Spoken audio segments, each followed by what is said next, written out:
Good morning mga ka-Electro DIY. Ngayon meron tayong isang aircon na ikakabit. Ito yung ating mga gamit, naka-prepare na.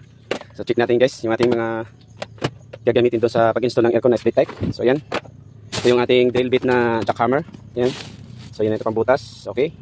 Yan. Kompleto. Yung ating pambutas. Meron na tayong sin block. Ito yung ating tali. Yan. So yung ating copper, saka yung insulation rubber. Tapos yung hagdanan natin. Tapos yung ating hose, drain, saka yung ating tape. Yan ating insulation tape. Yan.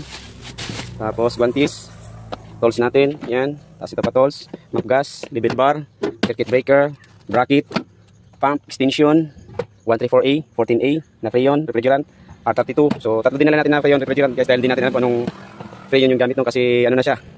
Sabi sa akin ng magpapa-install, nirelocate, tinanggal nila, di natin alam kung intact pa yung freon o bawas na, kaya nagdala tayo ng freon dahil hindi niya alam kung anong nakalagay daw. So yan, para sure, tatlo na lang din natin freon para di na tayo pabalik-balik. Yan, double check natin. Yan yung ating mga dinala.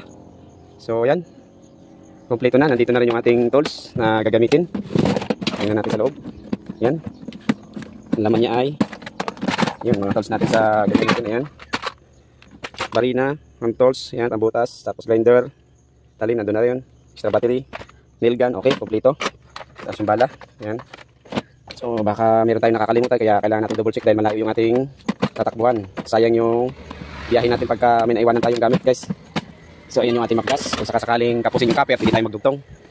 So ayan, tapos harness natin. So ayan yung ating tools, yan mga tornilyo yung magagamit natin. Nut, yan, kompleto na rin siya. Okay, so ready na kami, katawan na lang ihanda natin. Okay na, okay.